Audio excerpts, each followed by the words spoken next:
Hello mga kabarya.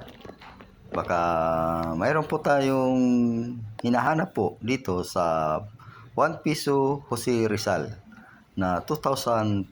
Baka mayroon po kayong naitatabi dyan o naitatago at willing po kayong naibenta yan, ay amin po yung bibilhin sa halagang 3,500 to 2,005 ang isa. Pagka mayroon po kayo, isending nyo po ang picture dito sa comment section at amin kaagad yan titingnan, at pagka yan ay 2,005 ay bibili namin kaagad sa inyo ng 3,000 pesos. Pagka ganito po kaganda ang inyong coins. Pag hindi naman po kagandahan ay nasa 2,005 lang po yan. Kaya mga kabarya, kung mayroon po kayong naitago at naitabi dyan, ay ibenta nyo na po sa amin at bibili po namin yan.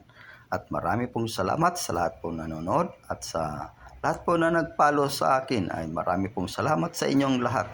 Sana po ay ligtas tayong lahat sa lahat ng kapahamakan at naway gabayan tayo ng may kapal na siyang may likha ng lahat. And thank you and God bless to all.